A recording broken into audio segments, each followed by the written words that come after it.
ये लीजिए माँ जी, मुंह मीठा कीजिए। आज मेरा सपना पूरा हो गया। आज मैं एसडीएम बन गई। मेरे बचपन का सपना पूरा हो गया। ये लीजिए आशीष जी, आप भी मुंह मीठा कीजिए। मम्मी, आप एसडीएम बन गए? वाओ! हाँ गर्वित बेटा, मैं एसडीएम बन गई हूँ। निशा, ये सब तुम्हारी मेहनत का फल है। वो तो है, मैंने खूब मेहनत की थी ताकि मैं इस पोस्ट को हासिल कर सकूं। निशा बहू, आशीष ने भी तो तुम्हें एसडीएम बनाने के लिए कड़ी मेहनत की है। वो भी दिन रात तुम्हारे साथ लगा रहा। अरे माँ, ऐसा कुछ नहीं है। निशा तो मेरी पत्नी है। मैं इसके लिए ये सब नहीं करता तो फिर किसके लिए करता? निशा और मैंने साथ फेरे लेकर इस रिश्ते को निभाने का वादा लिया था। आज निशा को उसका मुकाम मिल गया। बस मेरे लिए यही खुशी की बात है। मुझे कल सुबह ही अपनी नौकरी पर निकलना है और आप पीछे से गर्वित का ध्यान रखेंगे ना? गर्वित का स्कूल, उसकी ट्यूशन, सब कुछ है। अरे तुम चिंता मत करो, मैं हूँ, माँ है, हम सब संभाल लेंगे। और अब तो वैसे भी हमारा गर्वित बेटा बड़ा हो गया है, वो बहुत समझदार है। आप जाओ मम्मी, मैं पापा और दादी के साथ रुक जाऊंगा। और आप टेंशन मत लो, मैं पापा और दादी का ख्याल अच्छे से रखूंगा। अच्छा बच्चू, अब तुम हमारा ख्याल रखोगे? ये भी बढ़िया है, अब तुम बड़े हो गए हो। आज से 7 साल पहले आशीष और निशा की शादी हुई थी। आशीष एक सफाई कर्मचारी की नौकरी करता है। निशा के पिता सब्जी का ठेला लगाते हैं। उसी पर उनका पूरा परिवार निर्भर है। जिस वक्त निशा की आशीष के साथ शादी हुई थी, उस वक्त निशा ग्रेजुएशन की पढ़ाई कर रही थी। शादी के बाद निशा ने ग्रेजुएशन कंप्लीट किया। निशा पढ़ने में बहुत होशियार थी। शादी के बाद निशा ने अपनी एसडीएम बनने की इच्छा जब आशीष के सामने रखी तो आशीष ने भी अपनी पत्नी का पूरा सहयोग दिया। बेटे गर्वित के होने के 6 महीने बाद ही निशा ने एसडीएम की पढ़ाई शुरू कर दी और उसके अच्छे अंक आए, जिसके चलते उसने डिग्री ले ली और उसकी एक अच्छी पोस्ट पर नौकरी लग गई। निशा अपनी नौकरी के लिए लखनऊ आ जाती है। लखनऊ आकर निशा अपनी नौकरी में व्यस्त हो गई। उधर आशीष भी अपनी नौकरी के साथ साथ घर और बच्चे की जिम्मेदारी संभाल रहा था।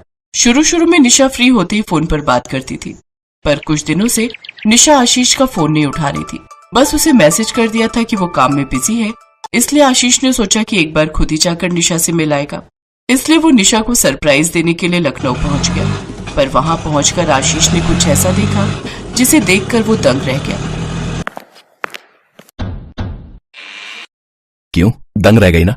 मैंने सोचा अचानक पहुंचकर तुम्हें चौंका दूं। मुझे पता था आज तुम्हारी छुट्टी होती है और तुम मुझे घर पर ही मिलोगी। वो आशीष, तुम और अचानक। आशीष एक सेकंड रुको। ये कौन है निशा? और तुम्हारे साथ इस तरह ये यहाँ क्या कर रहा है? आशीष निशा के साथ एक अनजान व्यक्ति को कमरे में देख लेता है और गुस्से में भर जाता है। तुम नौकरी की आड़ में मेरे पीठ पीछे ये गुल खिला रही हो। तुम्हें शर्म नहीं आती? तुम मेरे साथ ऐसा धोखा कैसे कर सकती हो? तुमने मेरे साथ विश्वासघात किया है, धोखेबाज कहीं की। मैंने तुम्हें कहीं देखा है, मुझे याद नहीं आ रहा है। अरे हाँ, तुम तो शायद निशा के साथ ही नौकरी करते हो ना? हाँ, एक बार परीक्षा के दिनों में मेरी मुलाकात तुमसे हो चुकी है। क्या नाम बताया था तुमने अपना? सूरज। हाँ, याद आया, सूरज। बिल्कुल ठीक पहचाना। निशा, तुम्हारे पति की तो याददाश्त बड़ी तेज है। ओए सुन, तू एक मामूली सफाई कर्मचारी है और सूरज मेरी तरह पढ़ा लिखा एक अच्छी पोस्ट पर नौकरी करने वाला इंसान है। अरे तेरी पत्नी बनकर रहना मेरी मजबूरी थी। मैं तो सिर्फ तेरा फायदा उठा रही थी कि तू मेरे ऊपर पैसा खर्च करे और मुझे एसडीएम की डिग्री मिल जाए। अब मैं तेरे साथ नहीं रहना चाहती, चला जा यहाँ से। और मेरा तेरे से कोई नाता नहीं है, वरना ज्यादा चूचा पड़गी तो तू जानता नहीं है कि हम तेरे साथ क्या कर सकते हैं। तुम इतना बदल जाओगी निशा, ये मैंने कभी नहीं सोचा था। तुम अपनी शादीशुदा जिंदगी और अपने बच्चे को कैसे भूल सकती हो? गर्वित तुमसे मिलने के लिए जिद कर रहा है। मैंने उसे कहा था कि कुछ दिनों के लिए तुम घर आकर रहोगी, इसलिए वो घर पर तुम्हारा इंतजार कर रहा है। मेरा तुमसे और उस बच्चे से कोई मतलब नहीं है।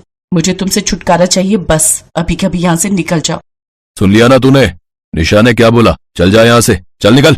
बड़ा आया निशा का पति बनने। अरे उसके लायक ही नहीं है तू। आशीष की आंखों में आंसू थे।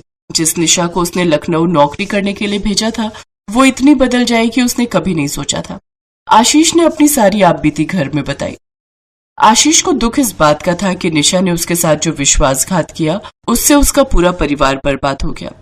अपनी पत्नी के सपनों को पूरा करने की इतनी बड़ी सजा आशीष को मिलेगी, ये उसने कभी नहीं सोचा था। निशा ने अपने पति की अच्छाई को नहीं समझा और एक अनजान रिश्ते को अपना बना लिया। निशा ने पति पत्नी के पवित्र रिश्ते का अपमान किया था। इसलिए अब आशीष पूरी तरह से जानता था कि अब इस रिश्ते का कोई महत्व नहीं है।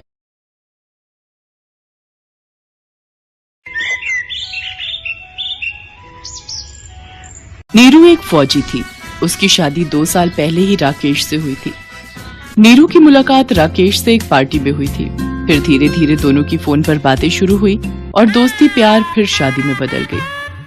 नीरू फौज में थी तो अक्सर बॉर्डर पर ही तैनात रहती थी, इसलिए वो छुट्टियों में ही अपने घर रहने आती थी। पर पिछले 1 साल से वो अपने ससुराल नहीं जा पाई थी, सिर्फ अपने मायके में ही रहने आ जाती थी।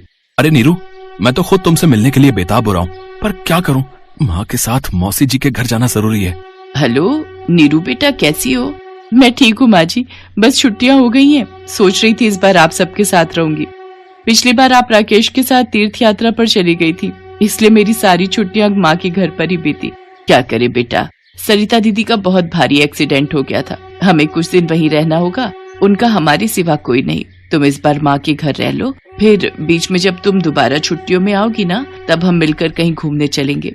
ठीक है माँ जी, मैं माँ के घर चली जाऊंगी। नीरू इस बार भी छुट्टियों में अपनी माँ के घर रहने आ जाती है। नीरू, पिछले 1 साल से तू अपने पति और सास से नहीं मिली, पता नहीं घबराहट होती है। सब ठीक हो तेरे साथ? माँ, तुम किस चिंता में पड़ गई? अभी कुछ देर पहले ही तो मेरी राकेश जी से और माँ जी से बात हुई है। वीडियो कॉलिंग की थी उन्होंने। वो मौसी जी के साथ हॉस्पिटल में थे, वहाँ नेटवर्क नहीं आते, इसलिए रोड पर आकर बात कर रहे थे। भगवान करे सब ठीक ही हो। माँ, क्या बात है, रूपा आजकल दिखाई नहीं दे रही? उसके घर के बाहर भी ताला लगा हुआ है। कोई कह रहा था रूपा ने दिल्ली में किसी बड़े रईस से शादी कर ली है और उसके माता पिता भी यहाँ नहीं रहते, वो भी रूपा के साथ दिल्ली में रहते हैं। अच्छा, रूपा ने शादी कर ली और मुझे बताया तक नहीं। चलो, हो सकता है जल्दी में शादी कर ली होगी। कोई नहीं, अच्छा है। माँ, मैं सोच रही थी तुम और मैं बाजार चलते हैं, कुछ जरूरी सामान खरीद कर लाना है। नीरू अपनी माँ के साथ बाजार चली जाती है। बाजार में एक अपाहिज लड़की किसी पत्थर से ठोकर खाकर गिर जाती है और उसके हाथ से सामान की थैली गिर जाती है। अरे संभाल कर बहन, रुको, मैं तुम्हारा सामान उठा देती हूँ। शुक्रिया बहन, तुम्हारे पैर में तो चोट लग गई है, आओ मैं तुम्हें घर छोड़ देती हूँ। नीरू, तू इस बच्ची को घर छोड़ कर आ, मैं घर चली जाती हूँ। ठीक है माँ, आज के जमाने में इतने भले लोग कहाँ मिलते हैं जो किसी की मदद करें। मैं एक फौजी हूँ, इसलिए मदद करना तो मेरा पहला धर्म है। अच्छा, तो आप फौजी हो, आपका क्या नाम है? मेरा नाम नीरू है, और तुम्हारा? मेरा नाम रेखा है। मेरा घर आ गया, आओ मैं अपनी माँ से मिलवाती हूँ। रेखा नीरू को अपनी माँ से मिलवाती है। वो भी नीरू से मिलकर बहुत खुश होती है। बहुत ही भले लोग हैं, माँ और बेटा दोनों ने मेरी रेखा को पसंद किया। लड़का तो इतना शरीफ है कि पूछो मत, और रेखा हमारी इकलौती औलाद है। इसके पापा और मैं चाहते हैं कि इसकी शादी धूमधाम से करें।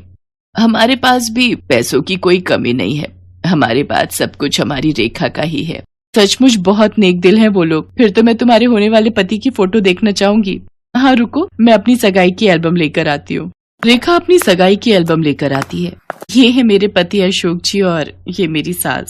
राकेश, तुम्हारा होने वाला पति? ये कैसे हो सकता है? ये अशोक नहीं, मेरे पति राकेश हैं। क्या ये तुम क्या कह रही हो? मैं सच कह रही हूँ, मेरा दिमाग कुछ काम नहीं कर रहा, सब कुछ गड़बड़ है।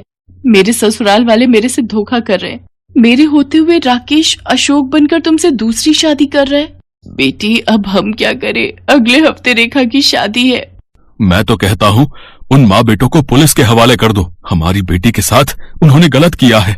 नहीं, हम राकेश और उसकी माँ को रंगे हाथ पकड़ेंगे। बस आपको मेरा साथ देना होगा। मैं नहीं चाहती कि मेरा घर बर्बाद हुआ है तो किसी और का भी हो। नीरू की आंखों में आंसू तो थे, पर एक फौजी थी, अपने दुख को मन में दबाना जानती थी। नीरू अपनी आंखों से आंसू टपकने नहीं देती। उसे तो बस उन धोखेबाज माँ बेटों को पकड़ना था। शादी का मंडप सज चुका था। रेखा दुल्हन बनी अशोक और उसकी माँ का इंतजार कर रही थी। नीरू राकेश को फोन मिलाती है। राकेश, कहाँ पर हो? मैंने सोचा मेरी छुट्टी खत्म हो रही है तो एक बार अगर हम मिल लेते। क्या आप लौट आए हो? अरे कहाँ नीरू, मुझे तो सच में खुद बुरा लग रहा है। मौसी जी की हालत में कोई सुधार नहीं है। माँ और मैं सारा दिन उनके साथ हॉस्पिटल में ही रहते हैं। तुम समझ सकती हो ना? हाँ, मैं सब समझ गई। ठीक है, मैं रखती हूँ। नीरू से झूठ बोलकर दोनों माँ बेटे तैयार होकर बारात के साथ रेखा के घर पहुँचते हैं। रूपा भी उनके साथ थी। नीरू चोरी छुपे सब देख रही थी। रेखा के माता पिता उसे मंडप में लाते हैं। बहन जी, वो गहनों के डिब्बे और नगद रुपए सब तैयार है ना? नीरू कमरे से बाहर आ जाती है। गहने तो नहीं, हथकड़ी तुम सबके लिए तैयार है। नीरू, तुम नीरू? हाँ, मैं। तुम दोनों मेरी पीठ पीछे पिछले 1 साल से ये झूठ का जाल बुन रहे हो। मेरे होते हुए तुम दूसरी शादी करने जा रहे हो। 1 सेकंड रूपा, तुमने राकेश के बड़े भाई से कब शादी की? राकेश का तो कोई बड़ा भाई है ही नहीं। नीरू, राकेश मेरे पति हैं।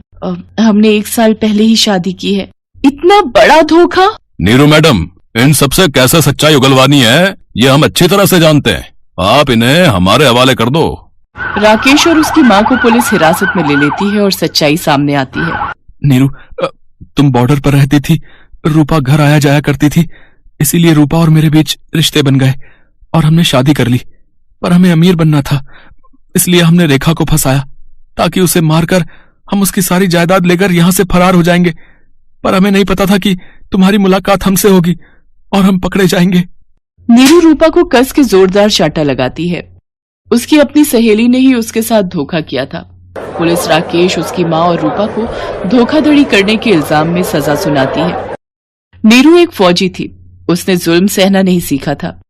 वो तो जुल्म के खिलाफ लड़ना जानती थी और उसने वही किया। उसने धोखेबाजों को सजा दिलवा दी। उसके कारण रेखा की जिंदगी बर्बाद होने से बच गई। नीरू अपने माता पिता से विदा लेकर वापस ड्यूटी पर चली जाती है और अपना पूरा जीवन देश की सेवा में न्योछावर